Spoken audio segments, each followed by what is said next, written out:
that people buy into them for 100+ hours worth of time being invested. Think about your favorite book. Think about your favorite movie. Think about your favorite TV show. For the vast majority of them, you haven't spent nearly 100 hours with them. And gamers are lining up to do this. Mass Effect 3 was actually the most successful of the games so far.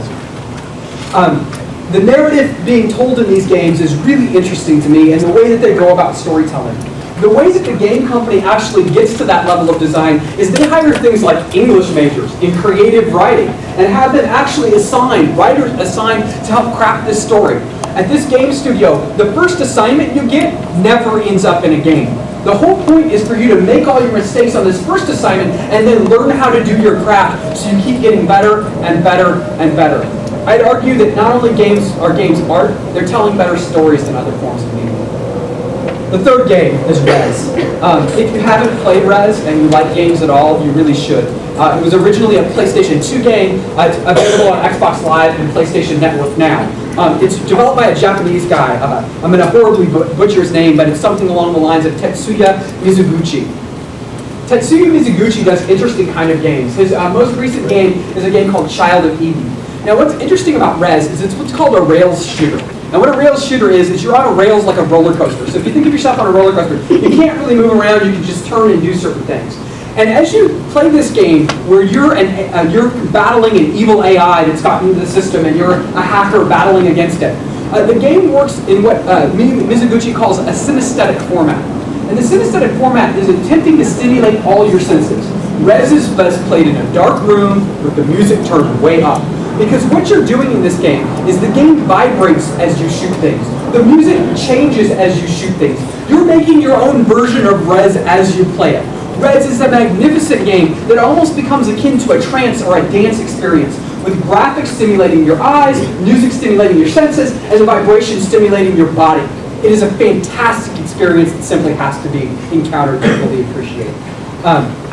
The shooting things, the things that you do in the game, changes the game, so the game is different for every person. The game in the middle on the bottom is a game that doesn't involve a screen. It's developed by a gentleman, a game studio in the Netherlands called Die Goed Fabric, which means the good life. It's developed by a guy named Doug Wilson, who's the tall, gangly guy in the middle. Oddly enough, almost all of Doug Wilson's game favors the body type of people like Doug Wilson and Art Lansing, people that are tall and skinny, with long limbs. The way that this game works, this game is called Johann Sebastian Jabst, which is just a marvelous name for a game. Right now, Doug's working on his PhD. He's put up his dissertation with T.L. Taylor at ITU Copenhagen. But the way this game works is you hold a PlayStation Move controller. And if you're not familiar with the PlayStation Move controller, because there are very many good games with PlayStation Move, if you've ever held a Wii controller before, it's got a gyroscope in it. So it moves and it senses your movement. The difference with the PlayStation Move controller is it's a little bit more sophisticated, and it has a glowing LED lit orb that can light up different colors at the top of it. And the way that this game works is everybody holds a controller, and you start out standing in a circle, and then they play the music. And as the music moves, you move. The music moves faster, you can move faster. The music moves slower, you have to move slower. And the object of the game is to knock your opponents out by getting their controller to move out of time with the music. So you start off with people playing relatively nicely and just experimenting a little bit. They'll often have a person hiding in the corner. And then after they've played a couple times, they get a little bit more rowdy and they start pushing and shoving. And the game starts to evolve as different people play it in different kinds of ways. Doug loves to play this on streets, like in Copenhagen or New York or wherever he shows up. And he'll put up an installation, and all of a sudden people who had never thought they would be gamers start playing this game because games can be played in interesting sorts of ways. This is a video game that doesn't involve a screen, it's all about physical movement, and it's all about getting to know other kinds of people in different kinds of ways that just about anybody can play. This last weekend at PAX East, they played it on the Metro Boston Transit Authority. So they were on the T on the subway, playing this game on the subway cars as they did it, an installation kind of art. This is more like installation activities than anything else. The last game I've got is World of Warcraft in the corner. How can I get through a presentation like this? Now, I could do all kinds of things with World of Warcraft in this presentation, but I want to make it a small part of this because it would simply be too easy, and I would give my opponent at least some chance of only arguing awesome rather than totally awesome. In World of Warcraft, hundreds of person hours, hundreds of person years have been spent in this game. I've spent person months in this game. I mean like months of actual elapsed time over the past several years. I'd argue that these games that people play together, one of the defining features of World of Warcraft is something called a raid, where you get together with 10 to 25 to 40 of your friends, and you do an activity together for hours and hours a week. I would argue that those things are not only fundamental bonding experience, they're also leadership experiences. IBM and other companies consider them legitimate things to put on your resume, leading activities like that. They're also performance art. You're engaged in a form of dance with other kinds of people. And you're engaged in this form of coordination where you do something together. And for those of you who have raided before and experienced the joy of a first kill, the first time you kill a new monster that you've never killed before, it is a transcendent kind of experience. And for those of you who've taken my WoW class and navigated a dungeon with your colleagues before, both harassing them for not being good enough, which does happen sometimes, and knowing stories to tell. I still remember vividly when one of my students was in a place called Nomorigan, and there was this spiraling ramp down, and all these goblins between us and the bottom, and she sent her pet, and it kept walking, and I'm like, Christina, where's Taco going? And Taco kept walking, and walking, and walking, and walking. All these goblins in my Taco, and then Taco went to the furthest away one, whacked it in the head, and it was like, oh no, here come the goblins. We were mercilessly slaughtered, but it gave us something. It gave us a moment to talk about for the rest of the class. I would argue that World of Warcraft and these other things, World of Warcraft with its commercials with Chuck Norris and William Shatner and Mr. T, all these things have moved from just being games to being full-fledged cultural objects. What's also interesting about this is you have a game designed by an American, a Canadian team in BioWare, the Japanese, the Dutch, and the American. Like, it's a worldwide thing. It's not just us. It's not just Europe. The second argument I have to make is probably the most interesting one, I think. I think that video games tell us something about who we are and how we live. I would argue that video games are full-fledged cultural objects that tell us something about ourselves, even if that something is quite uncomfortable. Marshall McLuhan, the whole medium is the message guy. In that book, Arguing the Medium is the Message, he argued about games specifically, something about who we are as a culture at a specific moment in time. Two of the easiest ways to explain this are to talk, first of all, about the game Monopoly.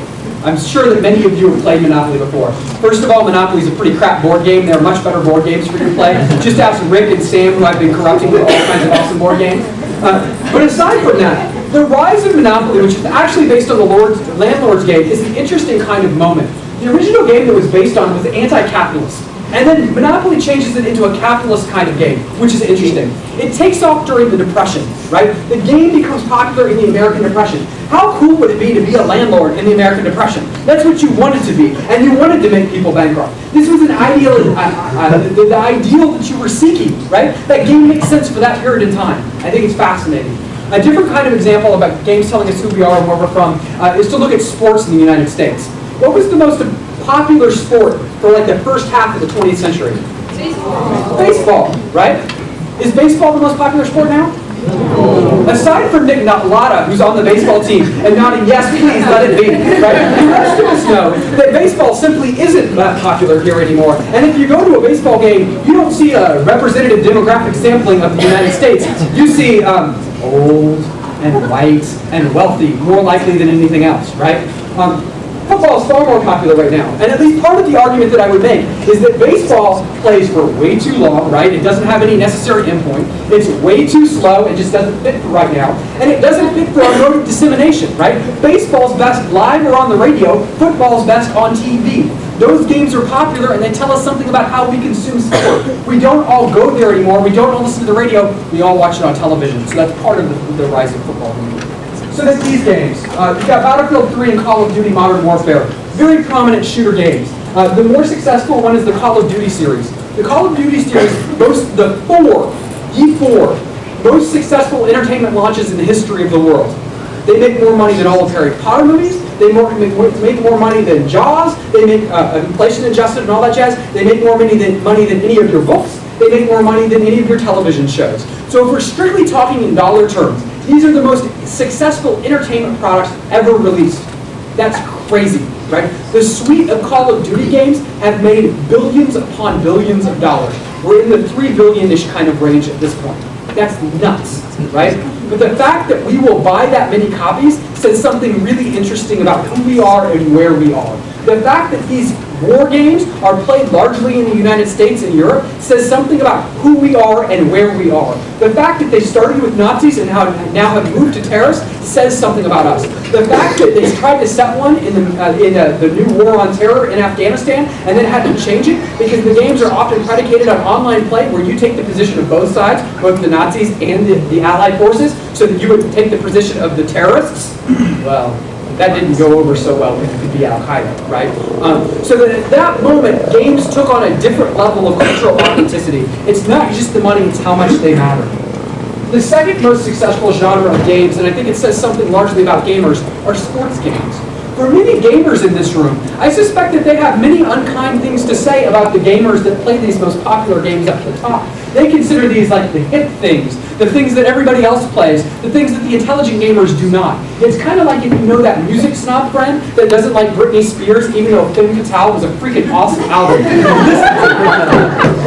Aside from that, right, these are the games that they like to deride. But two of the most successful games, the most successful game in the United States, sports-wise, is Madden, and worldwide, it's FIFA Soccer, right? These games sell millions of copies every single year.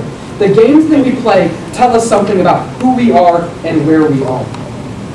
Finally, Grand Theft Auto. Grand Theft Auto is an uncomfortable game. What's most interesting to me about Grand Theft Auto is the moment where you talk about Grand Theft Auto, specifically Grand Theft Auto 3. And I have a moment in class where I talk about how do you get your health back in Grand Theft Auto? Prostitution. What? A prostitute? You go see a prostitute, right? And you pull over into a secluded area, and then the car starts bumping back and forth, and you can see your health bar fill up. Then what do? Why? Get your money back. Now, look at the faces of the people who haven't played Grand Theft Auto before. Right? These people used to think that you were normal. Right? I think you just said, I'm going to kill the prostitute to get my $20 back, right?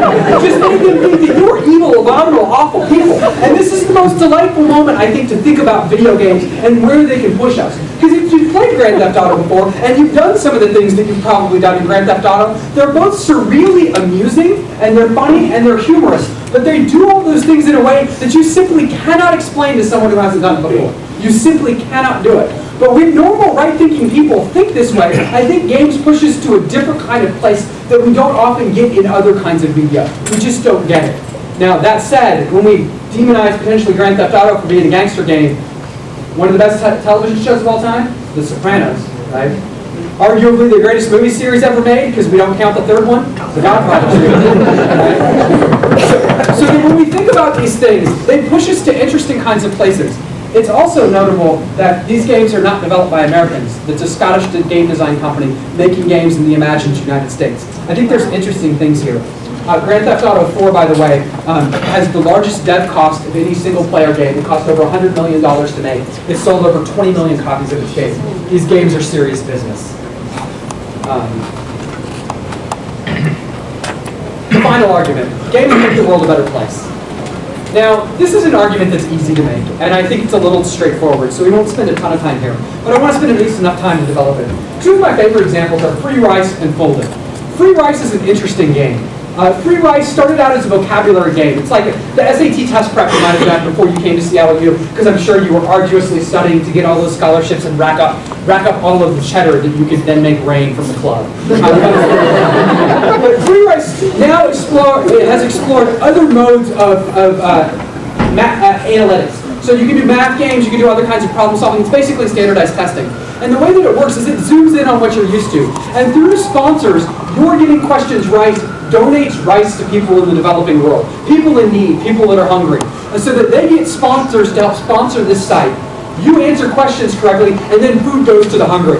There's not too much that's not totally awesome about that. Folded. One of the big problems for medicine right now is something called protein folding. And the way that protein folding works is it's one of the ways that we develop and test new drugs.